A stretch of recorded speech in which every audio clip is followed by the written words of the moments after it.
Hey there, YouTube. Alex, Geek of all trades here.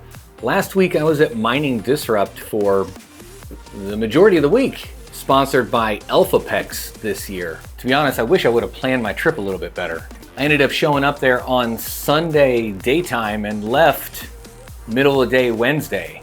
I think next year I'm just going to take the whole week off and go.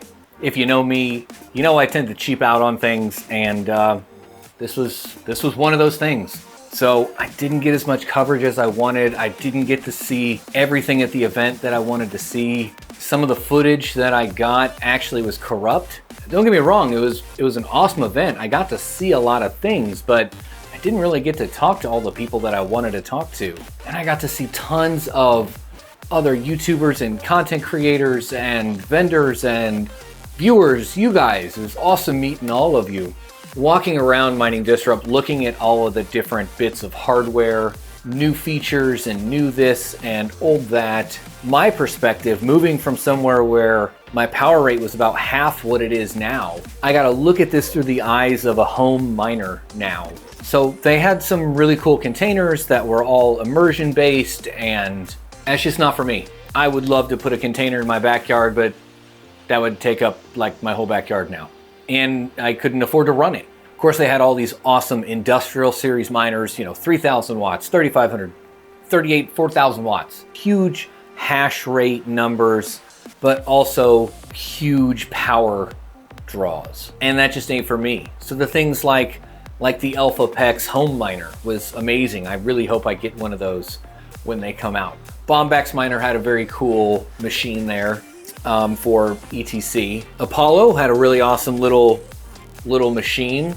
If you watched the live stream that I did with Chump Change on the second day there on Wednesday, you'll see I walked around and we pretty much looked at everything there.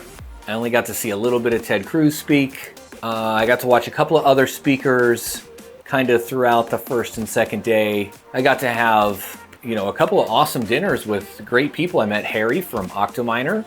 Got to hang out with Yeti and the Dynex crew. A lot of fun, a lot of cool things going on over at Dynex. We had some great conversations. Of course, got to hang out with the guys we meet every week. With Hawk and Mining King and Max Voltage.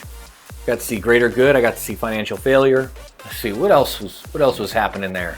I got to see Crypto Dad again and check out the Bitcoin Mining Museum. All of the ASICs from the very first ASIC all the way up till today. I was really hoping that I would get an opportunity to sit down and interview him and have a conversation. Stuff didn't work out that way. I did get to sit down with Payne and Ben from Alphapex. Had a really good interview and conversation with them about what makes them different from Bitmain and some of the other, ASIC manufacturers that are out there, what their focus is, why they chose Script as a machine to start with. If you haven't seen it, go check that out on my channel. It's kind of crazy that first day. They were changing around the floor plan of where everything went, like all the way up to the last minute. But it turned out to be okay. I never did get one of those Kaboom Racks cups of coffee though. I heard they were really good. I didn't get a chance to talk to pretty much anybody at the Ice River booth. Just in passing, I talked to one guy and I was like, you gonna make anything else besides Casp Basics? He just kind of smiled and nodded. I'm like, okay, I guess not. Oh, Locotech was there. So this was interesting. I talked to Christian from Locotech a little bit on Wednesday before things really started going on. He's just walking around, and I was sitting at the Terra booth and he came up and we started talking. He was telling me about the chips that they got when they were doing testing on these chips. So they ordered the chips right from the foundry, from the press that were making the actual chips for the Hashblade. He was saying for a while they were having issues with it in testing. It would fault out and have issues, and then they finally zoomed in on it, and two of the pads that were right next to each other were soldered. They were causing a short, basically. So once they figured that out, they reached back out and said, hey, we need, these are fucked up, we need new chips. And they created new chips, sent them out. Then they were having trouble getting wires thin enough to actually put onto the chips so they could clamp all their things on and test. He's telling me that's kind of been some of the holdup that they've been running into, but they figured that out. They've moved things forward. He said Q4 this year. Maybe he said Q1. I think he said Q1 next year, Q4 this year. Anyway, it's still several months away from being released. I'm excited. I can't wait to check them out. I wish them luck. I hope that everything turns out great. It was interesting to see their specs on 2 gigahash at 140 watts or 150 watts or whatever versus the ElphaPex home miner that was there hashing liquid cooled, like AIO liquid cooled, 2 gigahash at 600 watts. That's some really good efficiency there. Fog hashing was there. They had a cool like mini container. The fog hash, it was like a 20 by 8 or 20 by 10, something like that. It was tiny.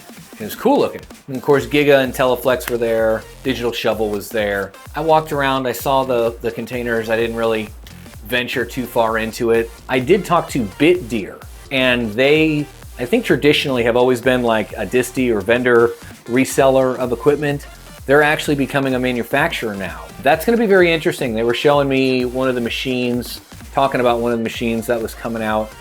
Hopefully we'll get to see that pretty soon. Brains, I didn't get to see that tiny little home miner that they make now, that they had here. I didn't get to see it at all.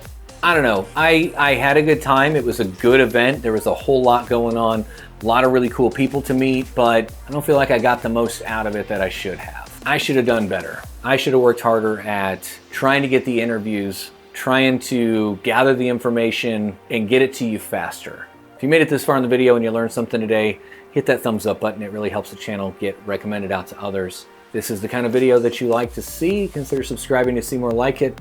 And of course, thanks for watching.